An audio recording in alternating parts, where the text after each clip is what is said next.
Vamos resolver o exercício 11.2 do caderno didático, que pede para a gente fazer o estudo das funções f e g, dizendo onde elas são crescentes, decrescentes e onde estão seus máximos e mínimos. Bom, vamos começar com a f, que é o seguinte, né? F é raiz de 1 menos x ao quadrado. E observe que para f estar bem definida, 1 menos x ao quadrado tem que ser positivo. E 1 menos x ao quadrado é positivo se x pertence ao intervalo menos 1 e 1. Então, o domínio da f é o intervalo menos 1 e 1. Bom, vamos calcular a derivada da f usando a regra da cadeia. Chamando raiz de g e 1 menos x quadrado de f, aplicando a regra da cadeia, a gente obtém que a f' de x é menos x sobre raiz de 1 menos x ao quadrado. Bom, essa é a derivada da f. Agora, perceba que o denominador é sempre positivo, porque é uma raiz quadrada, e ele é sempre positivo quando x está no intervalo menos 1 e 1, que é o intervalo dessa nossa derivada, né? Que é o domínio da nossa derivada. Bom, então, o sinal da f é para dizer que f é positiva ou f é negativa, depende apenas do numerador, que é menos x. Bom, então, quando que a f' de x vai ser maior que zero? Vai ser maior que zero para todo x que pertence ao intervalo aberto menos 1 e 0. Por quê? Porque se a gente coloca o número negativo aqui, com esse menos, fica positivo. Então, a função vai ser positiva. E lembre, né, que a gente acabou de falar que o denominador é sempre positivo nesse intervalo. Bom, então a f' de x é maior que zero para todo x entre menos 1 e 0. Então, quer dizer que ela é crescente nesse intervalo. E a f' de x é menor que zero para todo x positivo, né, que está entre 0 e 1. Então, a gente tem que nesse intervalo ela é decrescente, porque, né, se a gente coloca um x positivo que está aqui nesse intervalo, a gente tem que, por causa desse sinal, a f' de x vai ser menor que zero. E a f' de x é igual a zero quando x for igual a zero. E esse é o único ponto dentro do nosso domínio onde a f' de x se anula. Então, vamos ver, né? Antes do x ser zero, quer dizer, do intervalo entre 0, menos 1 e 0, a função, a derivada da f é positiva. E depois de x ser igual a zero, quer dizer, para x entre valores, que assume valores entre 0 e 1, a nossa derivada é negativa.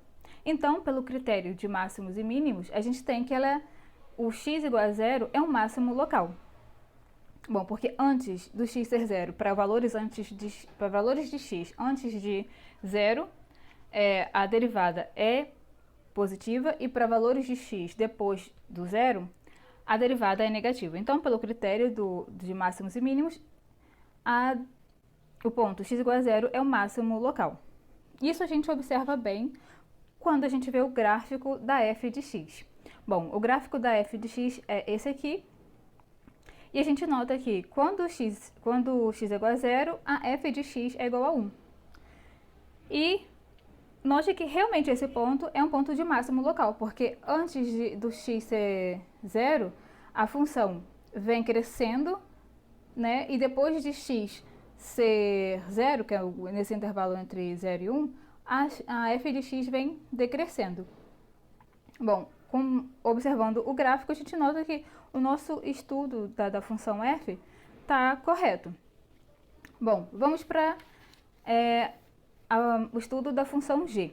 G de x é igual a menos x ao cubo mais 2.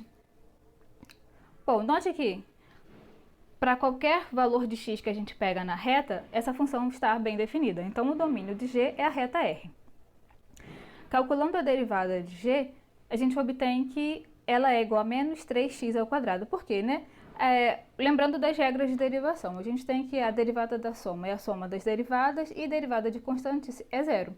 Então, a gente fica aqui que a derivada da g é igual à derivada de menos x ao cubo. Que aí, aplicando a regra da potência, né, se você tem um x elevado a uma potência, a derivada é você desce a potência multiplicando e tira 1 desse expoente, né? Então a gente fica com menos, a derivada de g é menos 3x ao quadrado. Outra coisa que a gente observa, que para todo x que está em R, positivo ou negativo, x ao quadrado é sempre positivo, que é menos quando x é igual a zero, que nesse caso o x ao quadrado é igual a zero. Então, a gente tem que a derivada da g, ela depende, né, de um número negativo vezes um x ao quadrado. E a gente percebe que x ao quadrado é sempre positivo, menos quando x é igual a zero. E vezes o número negativo, então isso dá negativo. Então, a g' de x é menor do que zero para todo x que pertence a um intervalo, né, a esse conjunto x menos o zero. Então, a gente pode dizer o seguinte, que g' de x é menor do que zero para todo x que pertence a r menos o zero, então ela é decrescente nesse intervalo, e a g' de x é igual a zero quando x é igual a zero, né? G' de x, lembra que g' de x é menos 3x ao quadrado, que depende do x. Então, quando x é igual a zero, se a gente coloca zero aqui, a g' de x é igual a zero. G' de zero é igual a zero. Então, g' de x é igual a zero quando x é igual a zero e ela não é positiva. Por quê? Pelo que a gente viu antes, né? Quando x for para qualquer valor de x em R menos zero, essa função é negativa. Então, ela não assume nenhum valor maior do que zero. Então, ela é sempre decrescente, tendo um único ponto onde a derivada se anula, que é quando x é igual a zero. Então, note que pelo critério do máximos e mínimos, a gente precisa que para que a derivada ela seja menor do que zero em um intervalo, chegue num certo ponto, que é o ponto onde a derivada se anula. Depois desse ponto, ela tem que mudar de sinal, né? Ela tem que ser positiva, tem que ser tipo, positiva depois de uma derivada, quando a derivada se anula. Ou negativa, no caso que se antes fosse negativo, quando chega no ponto onde a derivada se anula, depois ela tem que ser positivo, ou ao contrário. Aí a gente poderia aplicar o critério do máximo e do mínimo e dizer que ele tinha um máximo ou um mínimo. Depende de como os intervalos se comportem. Mas a gente sempre tem que a derivada é decrescente. Então, a gente não tem um ponto de máximo e mínimo. E se a gente observar o gráfico da função g, a gente nota que sim, ela é sempre decrescente. E quando x é igual a 0, y é igual a 2, mas aqui no x igual a 2, não tem o máximo nem o mínimo, porque a função faz isso, né? Ela vem decrescendo, passa por 2 e continua decrescendo. E é isso. Pelo gráfico da função, dá para perceber que o nosso estudo também está correto. Porque a gente observou que a gente encontrou, estudando a função, que ela é sempre decrescente. E quando a gente olha o gráfico, a gente realmente nota que ela é sempre decrescente.